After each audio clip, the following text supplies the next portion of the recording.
Hola a todos, bienvenidos al canal de tecnología nuevamente. Este es el video de la última clase de la materia, la última clase teórica, que vamos a dividir en dos partes. La clase entonces corresponde a la tecnología de dos oleaginosas menores. En esta primera parte vamos a hablar de la tecnología de la colza, que tiene alguna característica particular que la diferencia del resto, y luego vamos a ver la tecnología del cultivo de maní, que si bien es una oleaginosa, su principal producto es el maní confitería. Con estas particularidades entonces vamos a desarrollar este último tema de la materia. Bueno, vamos a empezar entonces con la clase de tecnología de colza. Primero vamos a repasar algunos conceptos sobre el cultivo en general que vimos el año pasado en cereales. Más que nada de forma introductoria, recordando un poco que en nuestro país todo lo que nosotros conocemos como colza o cultivamos como colza corresponde a la especie Brassica napus. De todas formas, en otras partes del mundo hay que mencionar que se cultivan otras especies del mismo género y que podemos llegar a conocer también con el nombre de colza, y que de las cuales se obtiene también aceite comestible. Entre estas otras especies podemos encontrar Brassica rapa, que es para nosotros es el nabo, tanto el nabo maleza, fácilmente reconocible, como el nabo hortícola, que también está presente en el país y se consume. Sin embargo, también existen formas oleaginosas que se cultivan en algunas otras regiones del mundo y cuyo aceite también puede destinarse para el consumo humano. De la misma forma, también hay cultivares de la especie Brassica juncia, que es la mostaza marrón o mostaza de la India, por la región donde se cultiva tradicionalmente, que también cuenta con cultivares oleaginosos de calidad para consumo humano.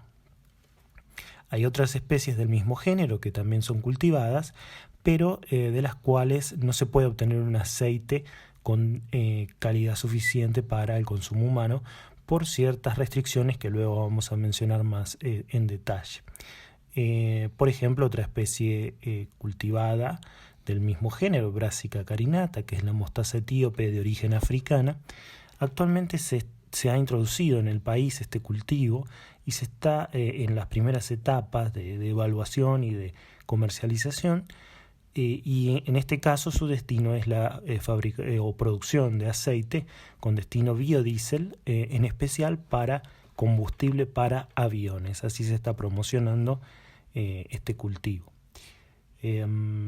Brevemente les recordamos que todas las especies del género Brassica cultivadas están relacionadas entre sí, como se puede ver en este famoso triángulo de U, del botánico U, que describió las relaciones entre estas 6 especies, y recordamos que las especies de las puntas del triángulo son especies diploides, y en los laterales del triángulo encontramos las especies tetraploides que se originaron por cruzas entre las diploides. Así entonces, la colza Brassica napus se originó por una cruza natural entre los repollos Brassica oleracea y el nabo Brassica rapa.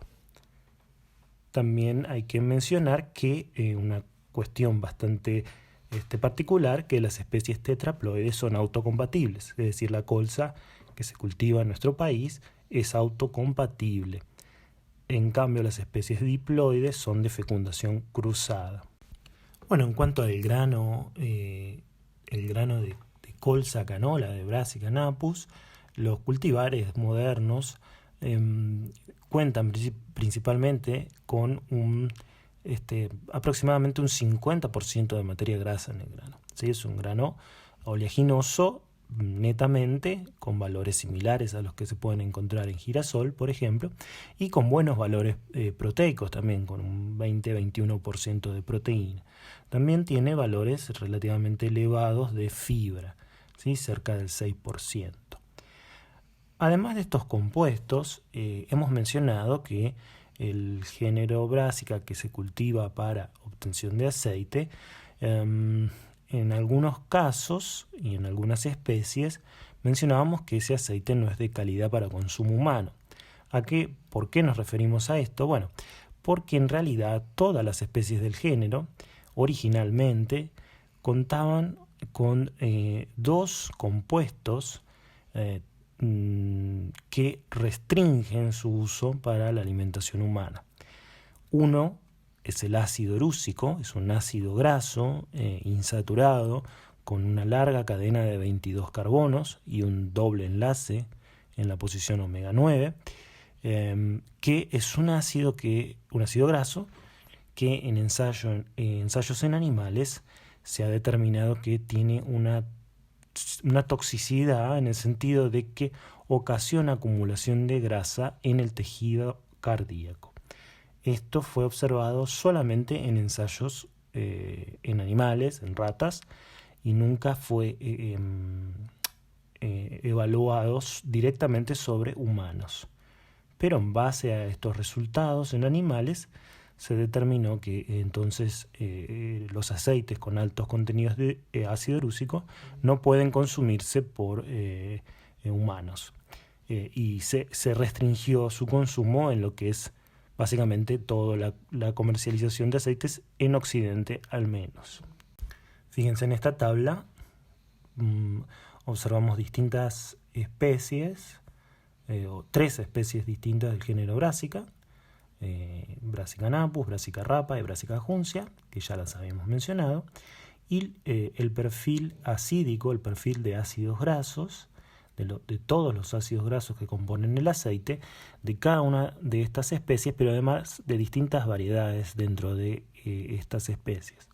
Ahí podemos reconocer que dentro de la colza, de Brassica napus, encontramos variedades mejoradas que no tienen ácido erúsico prácticamente, ¿sí? Y otras que son variedades más antiguas que, como vemos, tenían o tienen entre 40 y 50% de ácido erúsico. Lo mismo observamos en Brassica rapa o Brassica campestris, que es el nombre antiguo de la especie, y de la misma forma en Brassica juncia. Entonces, los niveles originales de este ácido erúsico en los cultivares sin mejorar eran de cerca del 50% de ácido erúsico. Actualmente la legislación prohíbe la comercialización de aceites con niveles superiores al 2%. También ahí vemos otros ácidos grasos del aceite de colza y de nabo, ¿sí? Vemos que en los ácidos grasos, en los aceites mejorados con bajo ácido erúsico, el oleico está elevado con respecto a las variedades no mejoradas. Por ejemplo, la primera variedad, Víctor, tiene 53 de ácido erúsico y 10 de ácido oleico. En cambio, la variedad mejorada Tower tiene 0,3 de ácido erúsico y casi 60% de ácido graso oleico, omega 9. Esto se debe a que el ácido erúsico, o sea, la biosíntesis del ácido erúsico es a través de la elongación del ácido oleico a través de la oleoil coenzima A y la malonil coenzima A. Al cortarse este proceso en las variedades mejoradas, se acumula entonces ácido oleico y no se produce prácticamente ácido erúsico. De todas formas, les vuelvo a mencionar que los estudios que confirmaron la toxicidad del ácido erúsico debido a su consumo solo fueron realizados en animales, en ratas especialmente. Las ratas se sabe que tienen una inhabilidad para procesar el ácido erúsico y que estos resultados no fueron luego observados en otros animales y tampoco se realizaron estudios en humanos a gran escala, por lo cual hay toda una controversia en ese sentido. De todas formas, estos estudios iniciales que se realizaron durante la década del 70 fueron suficientes para que los principales países de Occidente, como les dije, prohibieran la comercialización de aceites con con altos niveles de ácido urúcico. De todas formas, estas variedades no fueron prohibidas, sino que se cultivaban y se siguen cultivando estas variedades alto urúcico, no en nuestro país, pero sí en algunos otros países, porque tiene un destino particular de tipo industrial en la manufactura de aceites y lubricantes para distintos tipos de industria. Entonces todavía se sigue cultivando, siempre tomando como precaución que no esté cerca de un cultivar de colza bajo urúcico, porque por cruzamiento o por contaminación pueden aumentar los niveles de ácido urúcico en las variedades mejoradas. A continuación, en la presentación se hace todo un recorrido sobre la calidad nutricional del aceite de colza y sus grandes propiedades benéficas, ¿no? En especial, empezando por la comparación con otras fuentes de aceite vegetal y animal también, podemos observar en este gráfico que de todos los aceites es el que tiene, por empezar, menores niveles de ácidos grasos saturados. Y luego el balance de los ácidos grasos insaturados es prácticamente excelente, es decir, cuenta con buenos niveles de ácido graso oleico, ¿sí? Del 60, similares, un poco menos, pero bastante cercano a lo que podemos mencionar en el aceite de oliva, tan recomendado en la dieta mediterránea. Y entre los poliinsaturados también vemos un buen balance, es decir, es rico en ácido linoleico, pero también tiene dentro de todo lo que podemos ver en los aceites vegetales, un buen nivel de ácido alfa-linolénico. Digamos, es el mejor, o sea, tiene la mayor proporción de este ácido graso, excepto por el aceite de lino, obviamente. Recordemos que este ácido graso poliinsaturado, si está en grandes proporciones, hacen que el aceite tenga una pobre conservación y que no se pueda comercializar fácilmente. Por eso el aceite de lino no lo vemos en góndolas, porque se enrancia fácilmente debido a esta alta proporción de ácido graso linolénico. No son estos los niveles del aceite de canola, no son tan elevados para producir este inconveniente, pero son lo suficientemente balanceados para que su consumo sea muy recomendable. Entonces tenemos un buen equilibrio en lo que son los ácidos grasos. Bueno, después van a ver información con respecto a todo esto que les menciono de la página del Canola Council, que es la fuente de información por excelencia de lo que es Canadá, que es el principal país en cuanto a producción y también en mejoramiento de colza. El otro componente antinutricional que tiene el grano de colza son los glucosinolatos. Estos glucosinolatos son compuestos azufrados típicos de la familia de las Brassicaceae, que son los compuestos que le dan en particular sabor picante a todos los miembros de la familia de las crucíferas, ¿sí? El sabor picante de los repollos, de los rabanitos, de la rúcula, se debe a los glucosinolatos. Hay muchos glucosinolatos, se conocen más de 90. En realidad estos compuestos por sí solos no tienen ningún efecto, pero cuando alguna parte del vegetal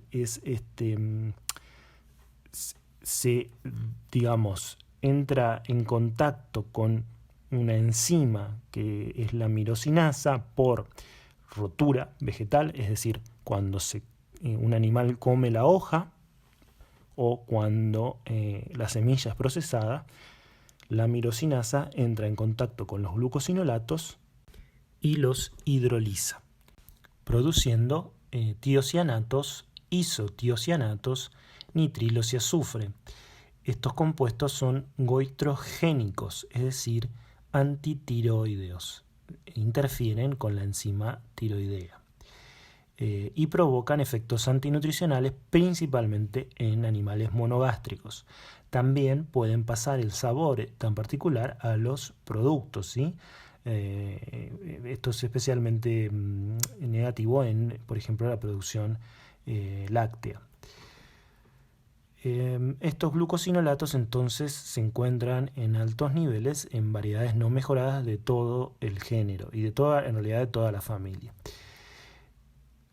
¿Cómo fueron mejoradas estas variedades? Esto también lo vimos en cereales, pero rápidamente recordamos que el mejoramiento se produjo principalmente en Canadá. Canadá, durante la década del 30 y el 40, empieza a buscar fuentes de aceite vegetal para reemplazar lo que no podía importar debido al bloqueo por la Guerra Mundial. Entonces se incorpora el cultivo de colza, tanto de la especie Brassica rapa, que introdujo de Polonia, como de Brassica napus, que introdujo o cuyo origen era argentino, para mejorar y producir un cultivo adaptado a las condiciones más bien frías de lo que es Canadá.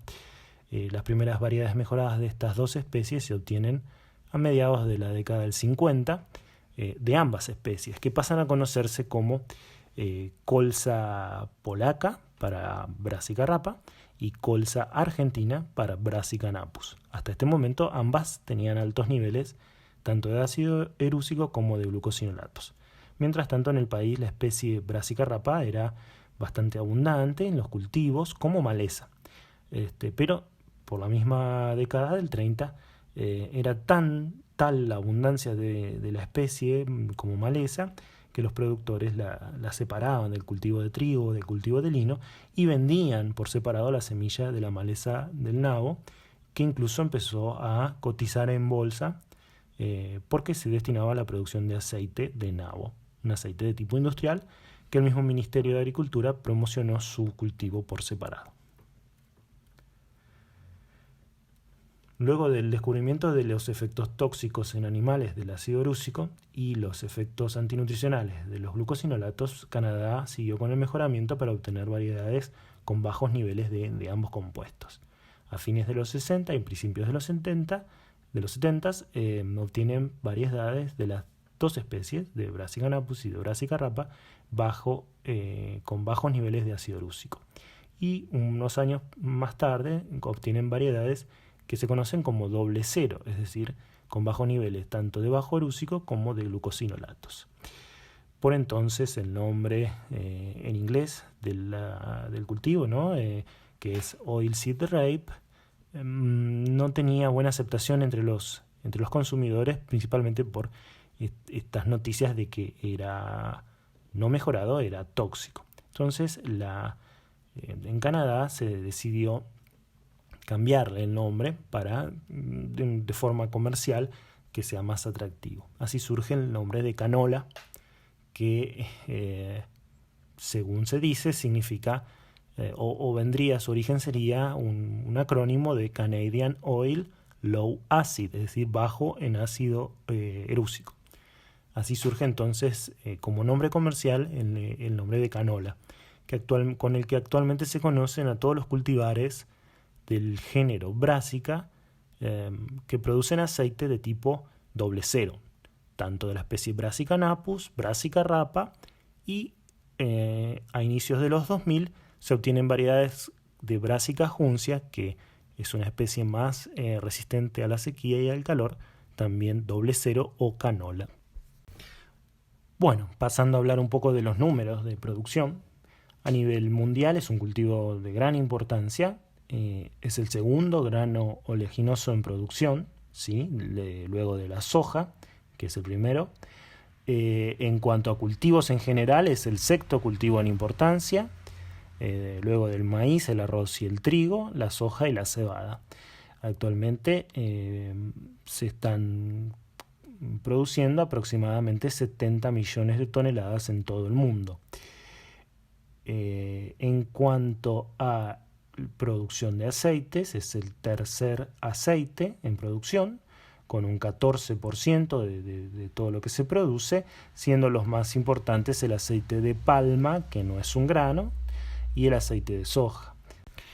Como ya mencionamos, el principal productor a nivel mundial es Canadá, con aproximadamente 15 millones de toneladas, dependiendo del año, muy seguido por China, están prácticamente igualados en producción, y luego tenemos la India y algunos países de la Unión Europea. Si sumamos la Unión Europea como todo un grupo, obviamente la producción es mayor, pero digamos entre los países de mayor producción dentro de la Unión Europea contamos con Francia y Alemania.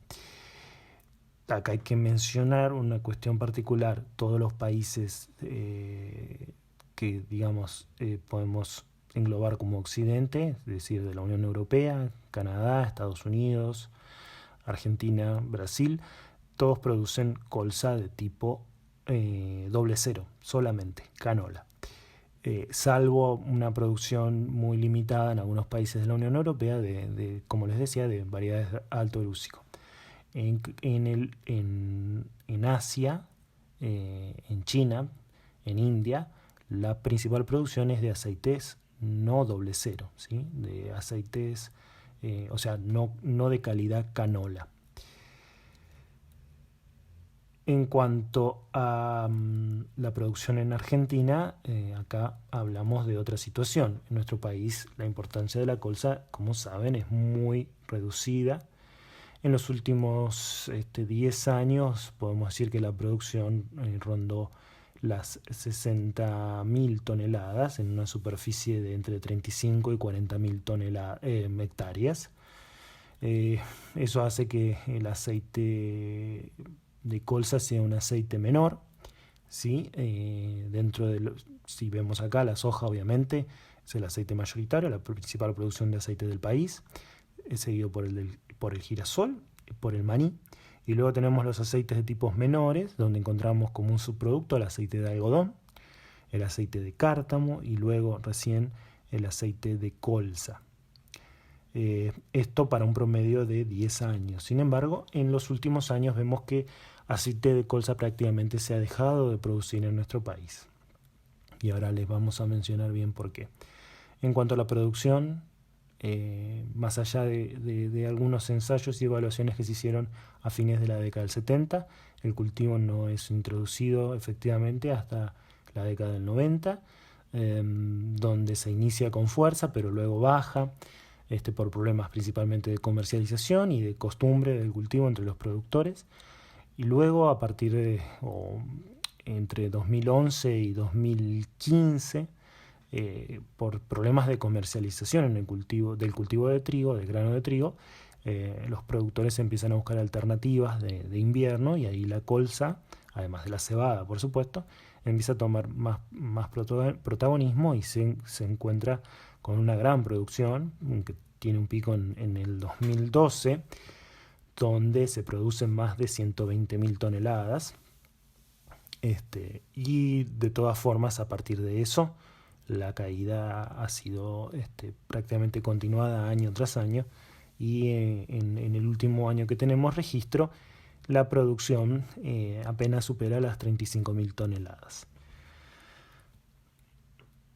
De lo que se produce de colza, mucho de la producción se exporta, y hasta por lo menos 2016 una proporción menor se industrializaba en nuestro país, es decir, se molía, principalmente en dos lugares: una planta en Necochea de la empresa Cargill, sociedad anónima, y luego una industria menor, más tradicional, que está ubicada en Perdices, Entre Ríos, que es de la empresa América, que producía los aceites Kroll, la marca comercial del Kroll, que es la única que se encuentra actualmente en las góndolas del país. Es una producción muy menor, solamente producen aceite prensado en frío.